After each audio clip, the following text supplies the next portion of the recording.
Listo, chicos. Bueno, entonces, ya entrando en materia, vamos a hablar un poco, bueno, de algunas definiciones del hardware, vamos a hablar de algunos componentes, vamos a hablar de la clasificación y pues bueno, vamos a hablar de la importancia de los circuitos digitales en el marco de el hardware de los sistemas de cómputo. ¿Listo? Bueno, entonces miren, aquí pues nosotros podemos relacionar básicamente los principales elementos en estos grandes grupos, ¿no? Entonces sabemos que un computador pues tiene elementos electrónicos, eléctricos, electromecánicos, mecánicos, ¿cierto? Bueno, entonces digamos, bueno, evaluando ese sentido, por ejemplo, ¿cuál podría ser un elemento electromecánico en un computador? La palanquita del disco duro. Palanquita del disco duro, sí. Ujú. Sí, sí, sí. Muy bien. ¿Qué más podría ser algo electromecánico?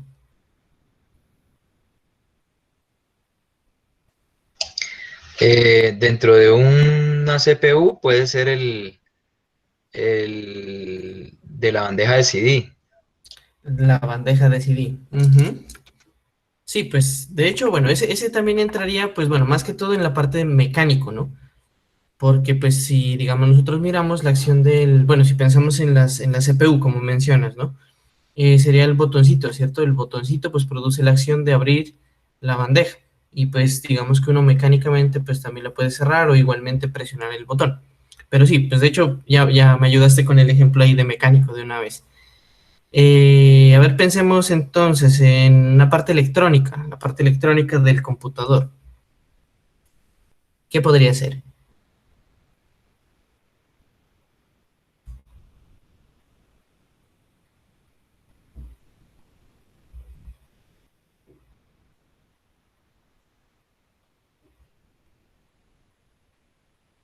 ¿Cómo así, profe? La parte electrónica, Un componente electrónica de un computador. Labor, La board. Ujú. la tarjeta de video, La tarjeta de video. Ujú. Bueno, si yo les dijera, a ver, un componente eléctrico de un computador, Un capacitor. la fuente, un capacitor, la fuente, ajá, sí, incluso pues hasta el cable de conexión podría ser un componente eléctrico, ¿cierto? Entonces, miren, pues como tal, o sea, como ven, digamos, son como generales estas clasificaciones, pero sin embargo, o sea, son fundamentales cada uno en conjunto en el sistema de cómputo para que este funcione adecuadamente. Sí, como bien ustedes saben, digamos, a veces un computador pues, puede estar en perfecto estado, pero por ejemplo, si falla la fuente, pues no va a encender. Por ejemplo, si está dañado el botón, digamos, para encender la CPU, pues tampoco va a encender, ¿cierto? Si, bueno, no está bueno el cable, digamos, que conecta la CPU al, al monitor, o bueno, si no conecta bien a la fuente de corriente, digamos, todos esos son aspectos que influyen, ¿no? Y como les digo, de manera general, pues nosotros, y de hecho ustedes como ingenieros de sistemas, pues saben que pues todos estos componentes no les son ajenos, no son bastante familiares, de hecho, para ustedes, ¿sí? Sin embargo, pues digamos, a lo largo del curso, miraremos cómo están internamente, pues la estructura más o menos en cuestión de memoria, en la parte de la board y demás, pues digamos, ya yendo más en esencia de lo que es fundamentalmente, pues como para el almacenamiento, el procesamiento y demás, pero también veremos cómo es posible programar estos tipos de componentes, este tipo de hardware, ¿sí? Y bueno, pues digamos en la escala iremos manejando pues un par de lenguajes alrededor de eso, como para que ustedes adquieran esas capacidades como digamos de entendimiento y de familiarización con lo que es la programación con el hardware. ¿Listo? Bueno, bueno, hablamos a grandes rasgos, los ejemplos que ustedes me dieron, de los componentes de hardware. Sin embargo, si nosotros miramos, pues realmente ha habido una evolución y pues digamos los equipos que conocemos ahora pues tuvieron unos grandes cambios generacionales, podríamos decir, con respecto a los computadores que conocemos ahora. Entonces, si nosotros habláramos de una primera generación de estos dispositivos, tendríamos que mencionar lo que son los tubos de vacío. Entonces, a ver, bueno, de tubos de vacío, usamos aquí una imagen. Bueno, aquí tenemos algunas imágenes de referencia de lo que son los tubos de vacío. De pronto algunos sí, algunos no, tuvieron la oportunidad, digamos, de toparse con alguno de estos tubos de vacío por medio de electrodomésticos, por decirlo, muy viejos, ¿sí? Por ejemplo, como los televisores, radios, vemos en casas de sus abuelos, ¿cierto? O en alguna casa de antigüedades, de pronto, ¿cierto? Donde, digamos, estos fueron los primeros elementos de electrónica, pues, aplicada, con el objeto inicial, pues, de amplificar una señal eléctrica, ¿sí? Que era, pues, básicamente para lo que se utilizaba en los televisores y en los radios, ¿sí? Que, pues, a partir de una señal eléctrica se amplificaba esa señal y se producía una imagen o se producía un sonido, ¿sí? Pero bueno, para entrar como en las características principales de un tubo de vacío, básicamente, pues, bueno, tiene aquí una punta donde uno conecta, pues, bueno, la parte de la polaridad, de lo que es el ánodo y el cátodo, y pues se produce una polaridad hacia lo que está acá adentro, este filamento, ¿sí? Metálico, que pues bueno, tiene adentro pues lo que va a mover la electricidad, y pues como su nombre lo indica, está empacado al vacío. ¿Qué sucede aquí? Lo que pasa es que, digamos, en una polarización, digamos, para utilizar estos tubos de vacío como amplificadores, ¿qué es lo que pasa internamente? Lo que pasa es que los electrones que están aquí, bueno, digamos, atravesando aquí este filamento, ¿cierto?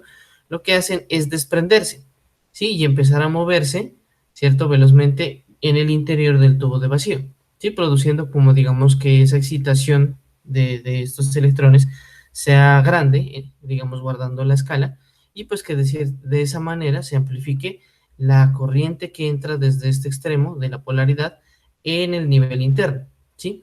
De tal manera que, pues bueno, que para lograr cierto efecto, ¿sí? Se disponían de varios de estos dependiendo de la necesidad, ¿no? Pues de lo que les decía, de un televisor, de un radio.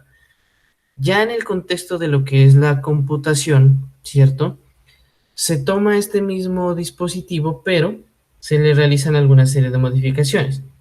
En primer lugar, se cambia la polaridad, a fin de que acá internamente pues se produzca el efecto contrario de los electrones.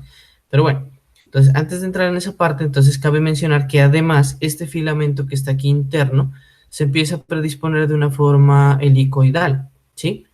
Para lograr el objetivo contrario, que como digamos, bueno, yéndonos como a la parte más esencial, ustedes saben que básicamente un dato, ¿cierto? Un dato en esencia pues es una señal eléctrica, ¿sí? Que se encuentra almacenada en un dispositivo, ¿cierto? Entonces, eso es lo que pasaba acá. La señal eléctrica que se pasaba a través de este cable, ¿sí? Los electrones que en el caso contrario, como decíamos, para amplificarlos, empezaban a mover en el interior de este dispositivo. Ahora esos electrones lo que hacían era fijarse a ese filamento. De esa manera, pues, digamos, haciendo que cualquier señal eléctrica que pase por allí, que en nuestro caso, pues, digamos, serían los datos, los bits y demás, ¿cierto? Se queden fijos aquí, ¿cierto? Entonces, pues claro, mientras dure la alimentación por aquí de este dispositivo, pues esa información, esos datos van a estar fijados en ese filamento, ¿sí? Que de hecho, pues digamos, si nosotros miramos lo que es la primera computadora, ¿cierto? Vemos pues que internamente tiene muchísimos de esos tubos de vacío, ¿sí? Y que pues básicamente pues le hacían un dispositivo bastante grande, ¿cierto? Y además de ello, pues es un dispositivo que pues en sus inicios tenía muy poca capacidad de almacenamiento, ¿cierto? Sí, en relación y pues en comparación obviamente a lo que nosotros conocemos actualmente, ¿cierto? Bueno, continuando, digamos, pasaríamos a una segunda generación donde, pues digamos, esos tubos de vacío ya evolucionan a un tipo de dispositivo que son los transistores, ¿sí? Entonces, aquí para tener una imagen más clara de los transistores, tenemos que son dispositivos de este tipo. Probablemente ustedes ya los han visto, pues digamos, en boards, en dispositivos electrónicos, y de pronto, pues también ustedes probaron algún funcionamiento en su curso de electrónica. Bueno, pero en esencia el funcionamiento es el mismo. Como ven, aquí también tenemos una serie de patas donde nosotros pues podemos polarizar este transistor, ¿sí? Y pues también dependiendo de cómo se polarice este dispositivo, pues vamos a tener ya sea un dispositivo para almacenar información o un dispositivo para amplificar una señal en a través de este dispositivo, según cómo se configuren las entradas, ¿sí? Entonces también recordarán, pues bueno, de su curso de electrónica, que pues respectivamente estas patas pues representan lo que son el emisor, la base y el colector. Y pues allí es donde entra en juego la polaridad, cómo se ponga para, pues, como el propósito que hemos mencionado hasta el momento. ¿Listo? Bueno, eso, digamos, la importancia de este dispositivo, o sea, que a pesar de que, pues, o bueno, que en esencia cumple con la misma función que el tubo de vacío, su importancia radica es en su tamaño, ¿sí? En relación al tubo de vacío, ya que, pues, que cuando ustedes ven un dispositivo de estos, bueno, ya la evolución a partir de estos transistores, pues, obviamente, los dispositivos tienden a ser mucho más pequeños y, pues, obviamente, amplificar, o bueno, aumentar sus capacidades, hablando en términos de almacenamiento, ¿sí? Chicos, ¿hasta ahí alguna pregunta, alguna duda? Profe, yo he escuchado que un procesador está compuesto por millones y millones de transistores. Ujú, así es. De hecho, de lo que mencionas ahorita, es uno de los saltos generacionales que vamos a ver en este momento, ¿sí? De hecho, o sea, ese entra como en el comentario que haces, entra en consonancia ya con lo que es la tercera y la cuarta generación. Hablando, de hecho, pues de esta tercera generación, entraríamos a hablar de lo que ya son los circuitos integrados, ¿sí? Profe, ¿Sí? por ahí estuve leyendo un artículo que Ajá. decía que ya habían llegado al límite atómico de los transistores, o sea, que ya está el límite entre un transistor y un átomo. Entonces, la tecnología cuántica o no, algo así. Exactamente. De hecho, de eso también vamos a hablar en la parte de los avances. Porque, bueno, se me escapa el nombre en este momento, que hay una curva que determina como la evolución, digamos, de capacidad en memoria, en procesamiento, creo que es cada año, ¿no? Que, pues, bueno, que decían, bueno, a tal año se espera que, bueno, ya no hablemos del orden de megabytes, sino de gigabytes, luego de las gigabytes, las terabytes, y, bueno, luego las petabytes y demás. Y pues de hecho, así como mencionas, bueno, se me escapa el nombre de esa ley, pues que de hecho ya no es ley porque ya no se cumple, ¿sí? Que precisamente dejó de cumplirse y pues de alguna u otra forma puso en aprietos como algo que era fundamental, por así decirlo, en la perspectiva de la evolución de la tecnología como tal. Y de hecho, pues bueno, eso ahorita lo hablamos.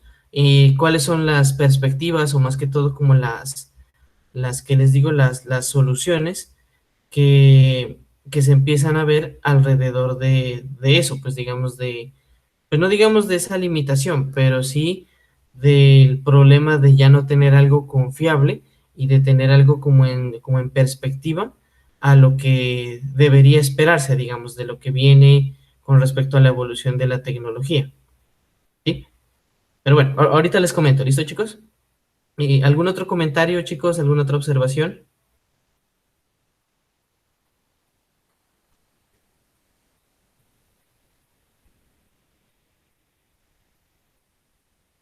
No, profe, ninguna. Listo, chicos. Bueno, entonces muy bien. Entonces aquí es donde ya empezamos a hablar de lo que son los circuitos integrados, ¿cierto?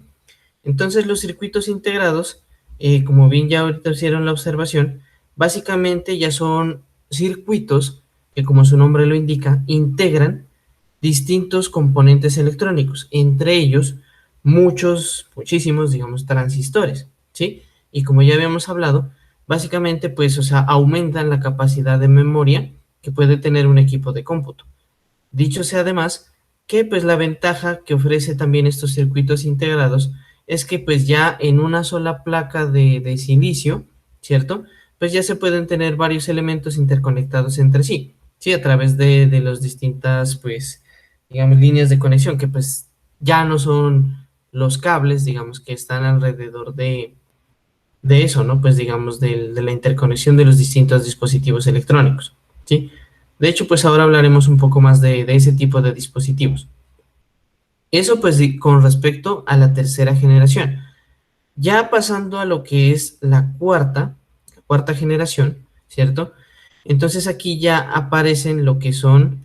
Ah, bueno, perdón, me faltó mostrarles una imagen, ¿no? Como para que nos hagamos salir de aquí, como para familiarizarse un poco más de los circuitos integrados. Bien, entonces los circuitos integrados, como ven, pues ya son estas placas, como les decía, de silicio, que internamente, pues ya tienen interconectados, pues distintos elementos como los transistores. Es más, digamos, si ustedes recuerdan del curso de digitales, nosotros mirábamos distintas compuertas, ¿cierto? Que pues estaban alojadas internamente en placas como estas, en estos PICs, ¿cierto? Bueno, hablando ya en la cuarta generación, ¿cierto? La cuarta generación, ya entramos a hablar de lo que son los chips, o también, pues, como ustedes pronto los conocen más como microchips, ¿cierto? Que de pronto ya son más familiares para ustedes, ¿sí? Entonces ya vemos que la escala, o bueno, lo que es la evolución se vuelve aún mayor, porque aquí ya entra en juego lo que es la microminiaturización de la electrónica o de los circuitos electrónicos, ¿sí? Donde esta microminiaturización permite aún más, digamos, reducir el tamaño y pues integrar cada vez más, muchísimos más elementos electrónicos que, como ya dijimos, el objetivo es ampliar la capacidad de memoria y la capacidad de procesamiento, ¿sí? Es más, digamos que es tanta, digamos, la miniaturización en estos chips, en estos microchips, que si nosotros quisiéramos, por decir algo, imprimir un diagrama de cómo está compuesto internamente uno de estos chips, pues perfectamente ese diagrama podría ser un papel del tamaño de Popayán, por ejemplo. Y para ver un chip cualquiera, ni siquiera un chip pues ultra poderoso de una computadora gamer o de las computadoras actuales, ¿sí? Tiene un microchip pues bastante básico, por así decirlo, ¿sí? Entonces eso es lo que tendríamos aquí. Con respecto a los avances, ¿sí? ¿Qué es lo qué es lo que viene o qué es lo que pasa aquí? Realmente aquí pues nosotros vemos que pues esto está como en constante evolución, pero como ya bien mencionaron, ya se ha llegado a un límite, ya hay un tope, ¿sí? Si hablamos a nivel de hardware, ¿cierto? Se espera que se sigan, digamos, los avances en relación a lo que es la nanotecnología, ¿sí? A fin de que, pues, el hardware, digamos, ya lo que es el término físico, ¿sí? Pueda trascender más allá, ¿sí? Y se pueda, pues, acoplar cada vez más capacidades de memoria, ¿cierto? Ya hablando también, pues, en relación de lo que es igualmente, ¿no? Pues, lo que es el hardware y el software como tal para este tipo de hardware, ya se habla de los conceptos, como mencionaron también, de lo que es la computación cuántica, ¿sí? Donde pues ya, como si el espacio físico, tangible, visible, por así decirlo, ya no permite como integrar o miniaturizar más estos elementos, pues ya se entra a buscar, digamos, espacio o reducción de espacio de componentes y de interacción entre ellos a un nivel atómico, ¿sí? A fin de que, pues bueno, al futuro se siga garantizando, pues mejor dicho, ya esa ley ya no se cumple, pero que sí se pueda seguir como con la perspectiva o la iniciativa de ir más allá y de, digamos, de seguir rompiendo límites, ¿sí? De seguir buscando mayores capacidades de memoria y mayores capacidades de procesamiento, ¿sí? Porque pues igual si nosotros nos ponemos a observar lo que de pronto en su momento fue el primer computador, ¿sí? Pensaría, en la época se pensaría que eso era como lo máximo, ¿sí? O sea, un dispositivo que automáticamente realice operaciones algebraicas, ¿sí? Que normalmente solo una persona estaría en capacidad de hacer, ¿sí? Luego, digamos, no sé, de pronto ustedes podrían recordar sus primeros computadores, un primer equipo de escritorio, que, bueno, la verdad la memoria no era tanta, pero por ejemplo uno hablaba de un disco de 1 giga, 2 gigas, 3 gigas, digámoslo así. Y por eso les digo, o sea, ahorita suena como bastante limitado, pero en su momento, y teniendo en cuenta la capacidad de software que existía para manejar esos componentes hardware, pues también era como lo máximo, era como que, bueno, tengo procesadores de texto, tengo procesadores de imágenes, sí, o sea, son muchas las cosas que puedo hacer. Pero ¿qué pasó después? Después llegó Internet, eh, y pues luego empezaron a mejorarse las capacidades tecnológicas, se empezó a exigir más de los equipos, y que incluso, o sea, ahora uno mira ahorita aquí los computadores y cada vez quiere más, ¿sí? Y cualquier sensación de lentitud con respecto a su sistema operativo ya lo vuelve desesperado, y con miras como a buscar o mejorar la memoria, mejorar de equipo de una vez completo, ¿cierto? Entonces, cada vez, o sea, hay más avances, pero asimismo la gente cada vez quiere más, o el mercado cada vez quiere más. Entonces, digamos, estaríamos como en la expectativa de ver qué pasa, ¿no? ¿Qué pasa en los próximos años con respecto a esta evolución? Si seguiremos hablando de más generaciones, de una quinta, de una sexta generación, o ya sería como una generalidad, digamos, de hablar ya no de generaciones, sino de evoluciones tecnológicas a escala atómica y demás, ¿cierto? Chicos, no sé, alguna otra pregunta, alguna otra duda hasta allí.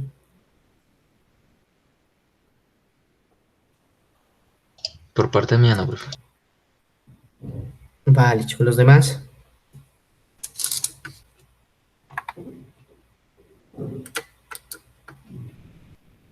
¿Quieren contestan por el chat? No hay problema. ¿Sí? O si Por no, pues, parte mía, profe, ninguna. vale, chicos. Bueno, cualquier cosa, pues no duden en preguntar, ¿listo? Y en aportar con alguna cosa que pues igual, como ven, pues hemos ido retroalimentando esta sesión con sus aportes. Bueno, chicos, entonces, una vez hablado un poco de esto de la historia y pues bueno, ya adentrándonos un poco más, también pues tenemos aquí este esquema donde pues ya inicialmente habíamos hecho una primera descripción de los componentes que hacen parte de un sistema de cómputo. Ya habíamos dicho pues bueno, elementos eléctricos, electrónicos, electromecánicos, mecánicos, ¿cierto? Pero pues entonces vamos a entrar como a aclarar un poquito más acerca de esto, ¿sí? Miren, como tal, pues bueno, listo, hablamos de que los componentes electrónicos son aquellos que hacen parte de un circuito electrónico.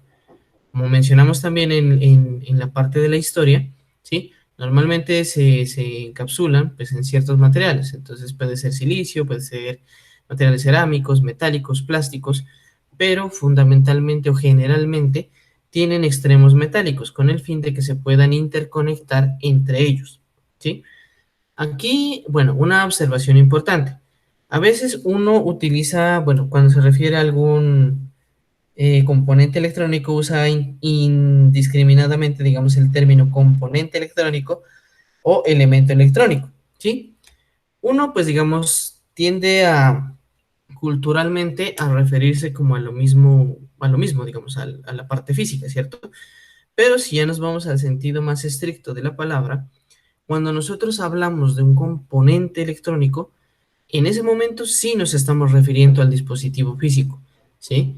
Pero si hablamos de un elemento electrónico, básicamente nos estamos refiriendo a su representación matemática, ¿sí? A las herramientas, ¿sí? Que nos permiten modelar, ¿sí? Estos elementos para hacer cálculos, para hacer diagramas, para hacer esquemas, para ver cómo esto va a estar predispuesto como tal ya dentro de un circuito electrónico. Si ustedes recuerdan, pues había cálculos como por ejemplo, bueno, cuando ustedes utilizaban la ley de Ohm.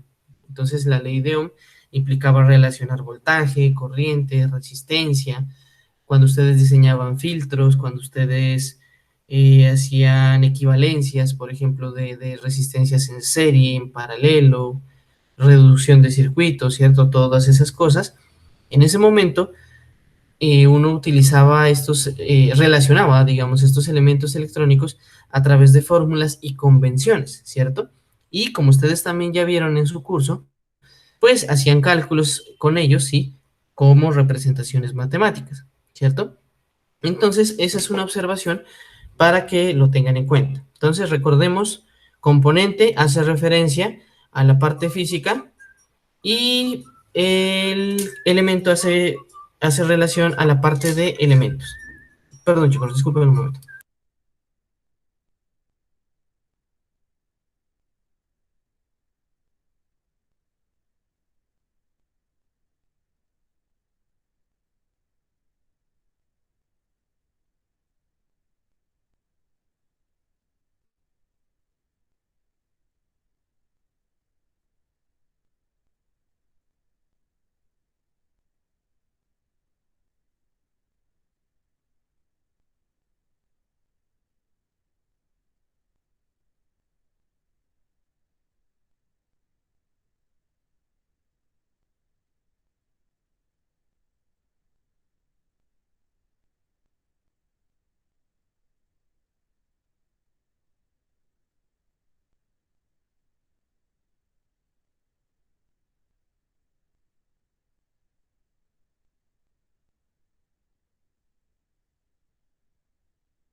Listo, chicos, qué pena. Es que una llamada de investigación, es que ahorita están unas cosas coordinando de los semilleros y pues, bueno, en fin. Bueno, chicos, entonces, estábamos por acá. Bueno, básicamente, entonces, esa aclaración.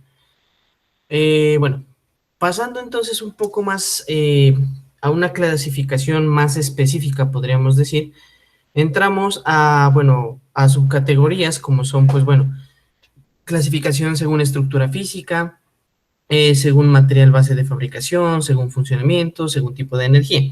Entonces, mire, según estructura física tenemos lo que son los dispositivos discretos y los dispositivos integrados.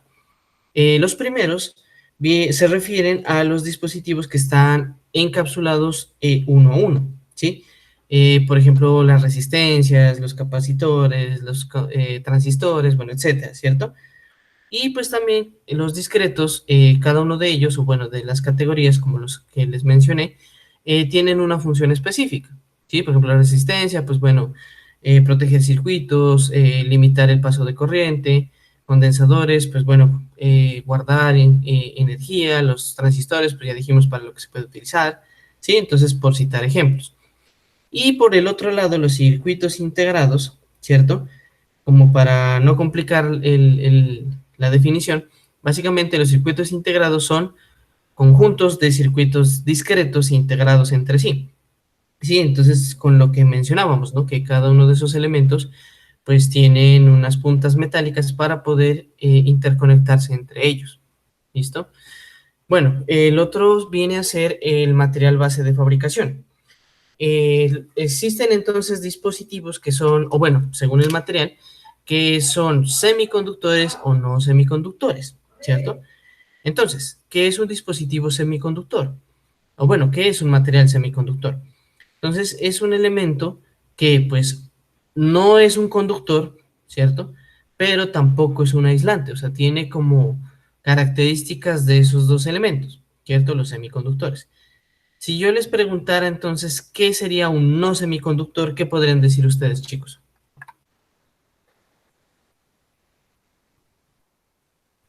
¿Qué cosa para ustedes no sería un semiconductor? Pues, por ejemplo, un semiconductor que conduce, un conductor, perdón, que conduce Exactamente. energía. Muy bien. Un conductor sería un ejemplo de ello. O sea, un conductor no es un semiconductor. ¿Qué otra cosa podría ser o qué otra cosa no sería un semiconductor? Lo opuesto, ¿no? Algo que ya no conduce a nada. Exactamente, muy bien. Entonces, un aislante. Entonces, un aislante también entraría en la categoría de no semiconductores. Entonces, miren, si algo es un conductor o un aislante, entonces no es un semiconductor. Y todo lo demás, pues bueno, en esa escala sería un semiconductor. ¿Listo?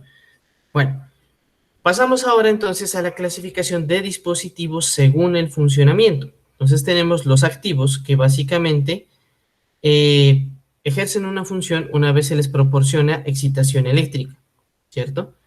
Y los pasivos, ¿sí? Serían más que todo los elementos que permiten interconectar dispositivos activos, ¿sí? Pero estos dispositivos pasivos aseguran que se transmita señales eléctricas entre los dispositivos activos, ¿sí? Como para tampoco complicar la definición, ¿listo? Bueno, según el tipo de energía, tenemos electromagnéticos, electroacústicos, optoelectrónicos.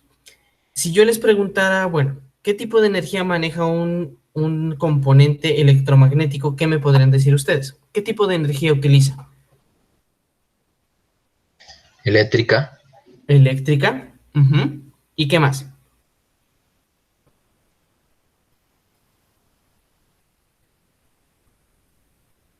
Si nos vamos a la palabra electromagnético, entonces ya dijeron eléctrico, entonces ¿cuál sería el otro tipo de energía? Magnetismo, ¿no? El magnetismo, muy bien. La fuerza Entonces, bien, eléctrica.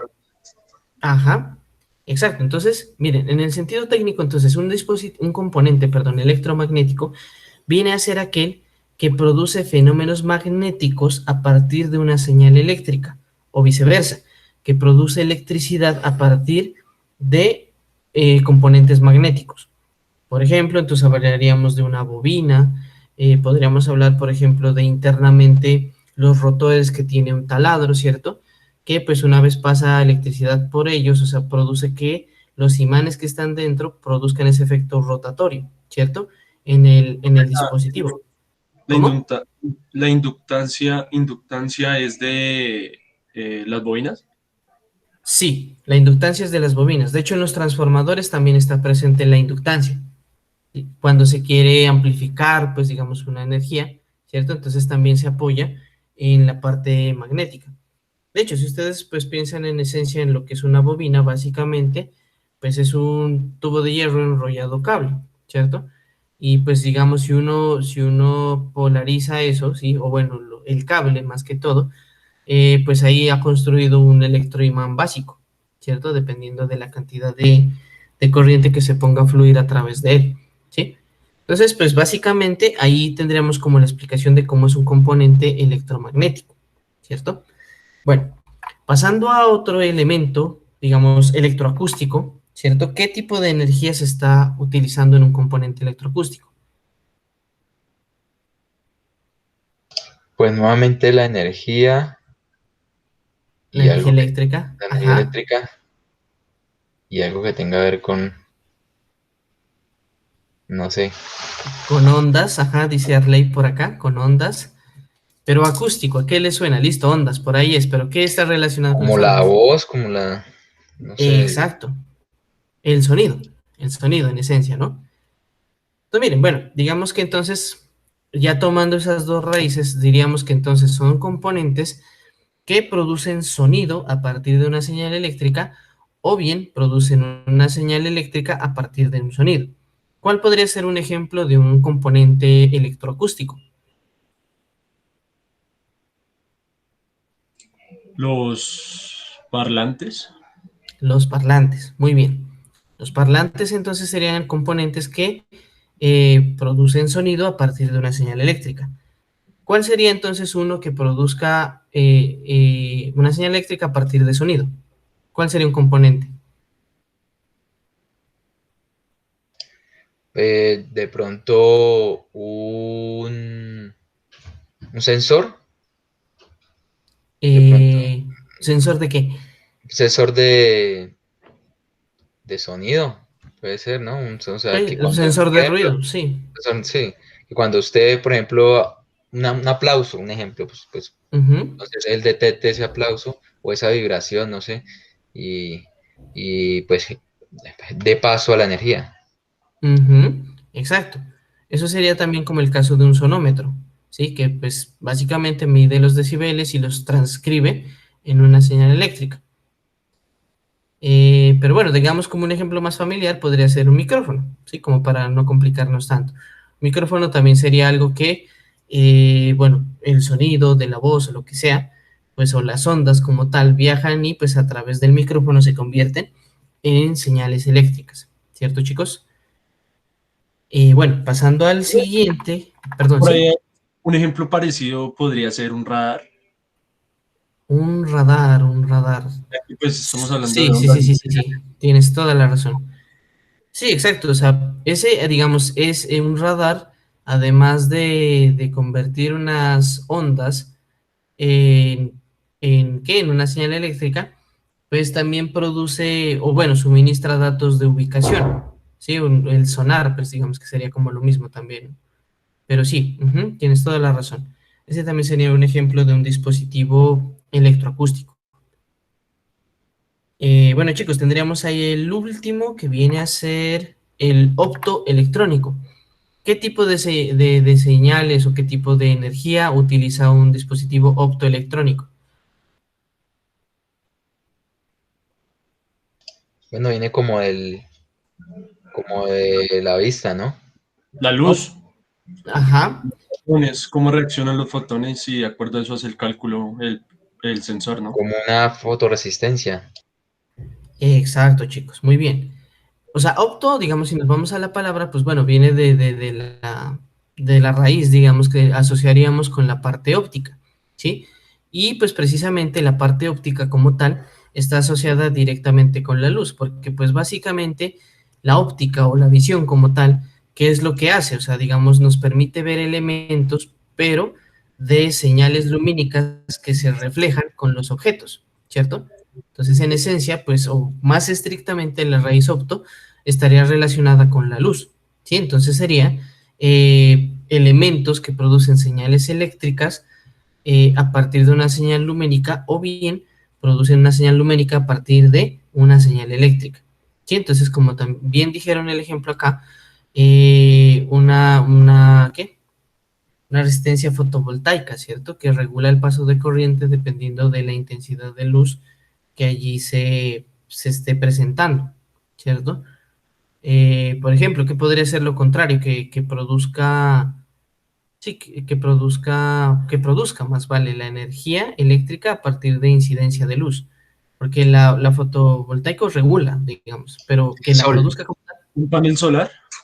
el ajá, sol. el sol con un panel solar, muy bien, ajá. Sí. Eso sería como, por ejemplo, no sé si alcanzaron a tener unas calculadoras que de hecho se decían, eran solares, tenían un pequeño panelcito que de hecho no tenía un botón de encendido o apagado, sino que bastaba con exponerla a la luz, pues para que se encendiera, y pues ponerle a la sombra X cantidad de tiempo para que ésta se apagara. Sí, pues bueno, ahí alimentaba estas calculadoras.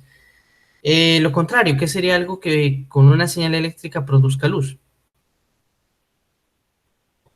Bombillo, Un bombillo. Ujú. Sí, o sea, hay cualquier derivado de ellos, ¿no? Un bombillo, un LED, bueno, cualquiera de ellos sería también un dispositivo optoelectrónico, o bueno, un componente optoelectrónico. ¿Listo? Bueno, siguiendo con esto de la clasificación, tendríamos que también se clasifican según la magnitud de los valores. O sea, que puede ser proveniente de un circuito analógico o de un circuito digital. Entonces, hablando de los circuitos analógicos, pues presentaría una magnitud relacionada con valores continuos, ¿cierto? Como bien recordarán ustedes del curso de electrónica o de digitales también.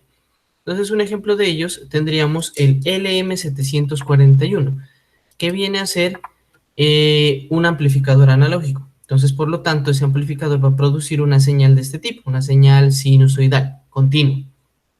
Pasando a los circuitos digitales, entonces estaríamos hablando de dispositivos que producen magnitudes de valores discretos, ¿sí? O sea, valores, digamos, puntuales, como por ejemplo esta escala, este muestreo que se da aquí en relación a esta señal sinusoidal, ¿cierto? Por ejemplo, aquí tendríamos un dispositivo que es el SN74LS02, ¿sí? Que básicamente es una compuerta NOR. Y pues también en ese caso, ustedes recordarán también del curso de digitales, que estas compuertas solo arrojaban dos tipos de valores, ¿cierto? Unos y ceros, porque el sistema digital está basado en un sistema binario. Y como tal, entonces ahí obtendríamos valores discretos, ¿cierto? Del otro lado, entonces tendríamos la representación de magnitud de esos valores.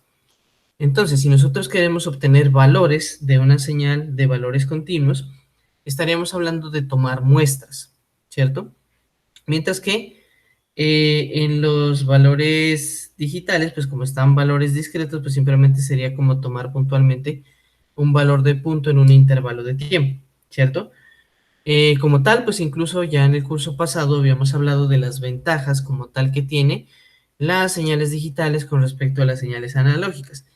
Pero en este caso, ya en el sistema, en lo que es el procesamiento de datos y de información, la ventaja digamos, estas representaciones o de estos valores digitales es que estos valores se pueden procesar, se pueden almacenar y pues se pueden transmitir de una forma mucho más confiable, ¿sí? Pero pues principalmente estarían las dos primeras, la importancia en el campo de la informática.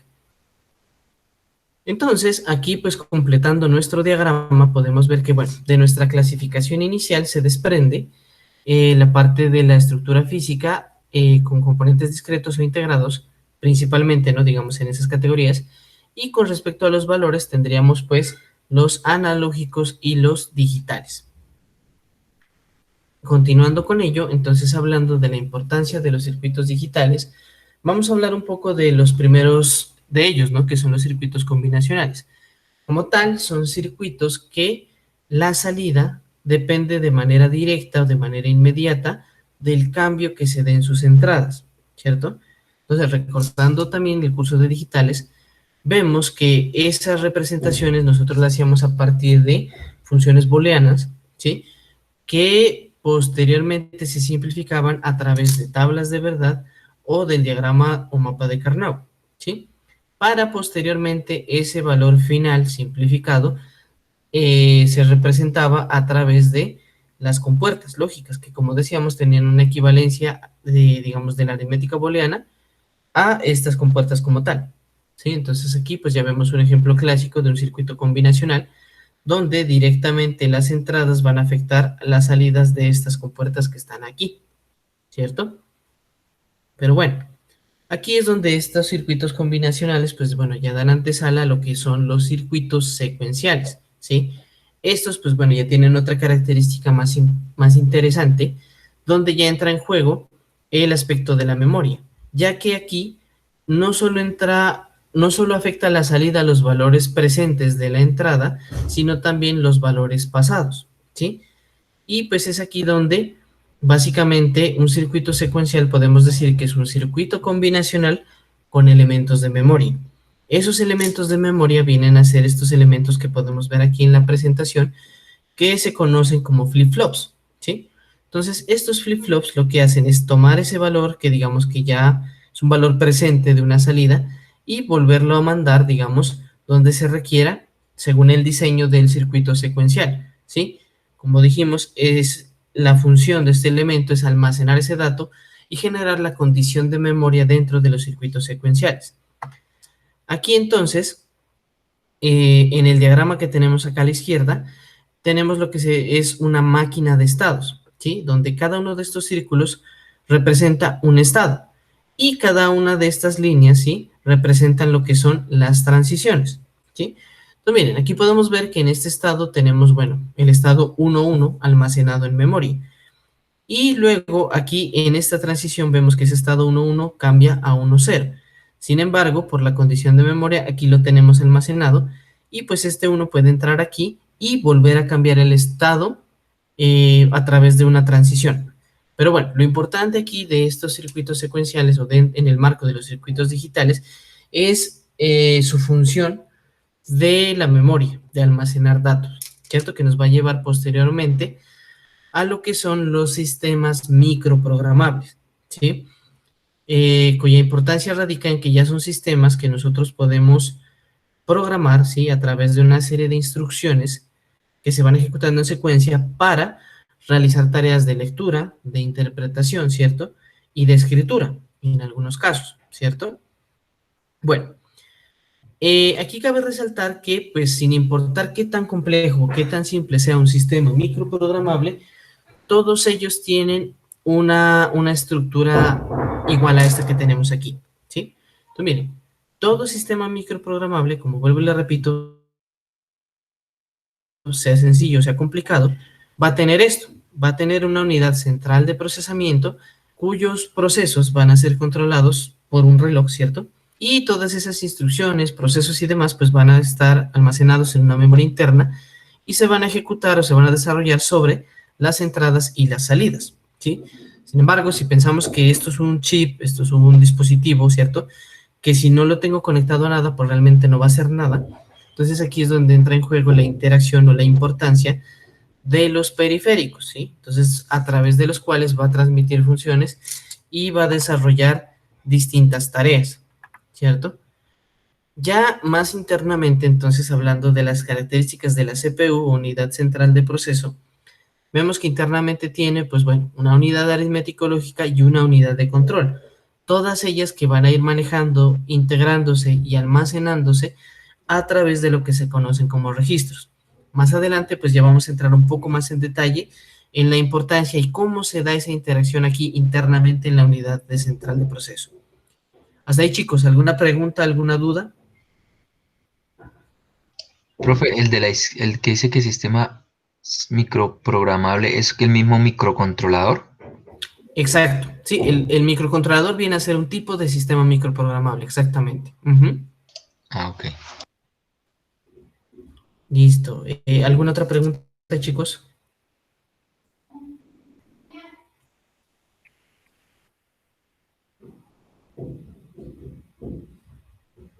Bueno, entonces continuemos. Cualquier duda me comentan, ¿listo? Bueno, Entonces aquí, pues bueno, ya completando nuestro diagrama, entonces ya hemos pasado entonces de que a partir de los circuitos digitales, pues ya pasamos desde los combinacionales, perdón, a los secuenciales y finalmente a los programables, que es los que vamos a entrar a ver en este curso. Aquí, bueno, como por no dejar como la parte vacía de las generalidades de los componentes físicos de un sistema de cómputo, concluimos aquí con lo que son los componentes electromecánicos, ¿sí? Entonces, si nos íbamos igualmente como el ejercicio que hicimos hace un momento, a la raíz de la palabra, entonces hablamos de dispositivos que tienen, bueno, partes eléctricas, partes mecánicas, ¿cierto? Y que entonces vienen a ser dispositivos que a partir de una señal eléctrica producen un fenómeno mecánico, o a partir de un fenómeno mecánico, pues se produce una señal eléctrica, ¿cierto? Ejemplos de ellos, pues tendríamos los motores eléctricos, los relés, que de pronto, pues para los que no estén familiarizados, son una serie de interruptores eléctricos que cambian su estado una vez pasa una señal eléctrica a través de ellos, ¿sí? O sea, son como switches eléctricos o electrónicos. Y los interruptores, ¿cierto? Los que pues comúnmente se tienen instalados en las casas, ¿no? Un interruptor para encender un bombillo, ¿sí? Como para no entrar más en detalle. Esos serían como ejemplos de dispositivos o componentes electromecánicos. Chicos, entonces, preguntas, dudas, inquietudes.